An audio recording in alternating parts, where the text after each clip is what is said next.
Hi అండి, అందరికీ నమస్కారం. Welcome to my channel. ఈ వీడియోలో ఇప్పుడేందని వార్త ఉద్యోగులకు జరిగిన బదిలీలు అన్నీ మొదటికే మోసం చేశారండి.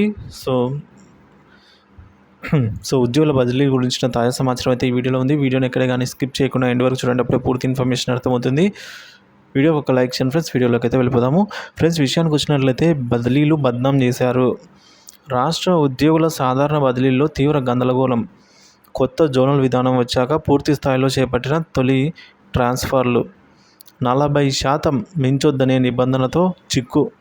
సీనియర్లకు దక్కని బదిలీ ఛాన్స్ అండి. దాదాపుగా నెల రోజులుగా కొనసాగుతున్న కొలిక్కి రాని ప్రక్రియ అండి ఇది. సీనియారిటీ జాబితాల రూపకల్పనపై ఆరోపణలు అయితే వస్తున్నాయి.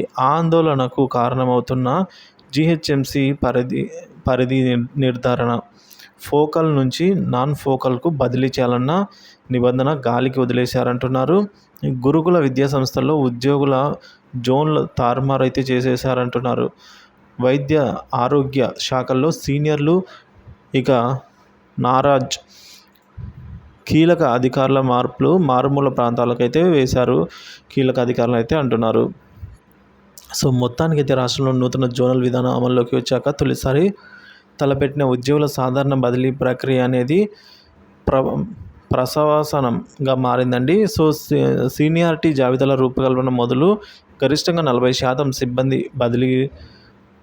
బదిలీలకైతే నిబంధన వరకు ఎన్నో సమస్యలు తలెత్తాయి. దీనికి చాలా శాఖల్లో ట్రాన్స్ఫర్ల ప్రక్రియలు అయితే నిలిచిపోయాయండి. సో ఈ విధంగా తేలని జీవో నెంబర్ 307 లొల్లి. సో రాష్ట్రంలో జీవో నెంబర్ 317 ఈ జీవోకి సంబంధించిన ఏదైతే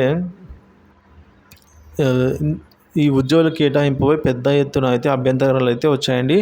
32 శాఖల్లోని 53,000కు పైగా ఉద్యోగులు ఆన్లైన్లో ఈ విధానాన్ని ప్రభుత్వానికి తమ వినతులు సమర్పించారు. కానీ ఇవన్నీ కూడా బద్నాం అయిపోయాయి అంటున్నారు.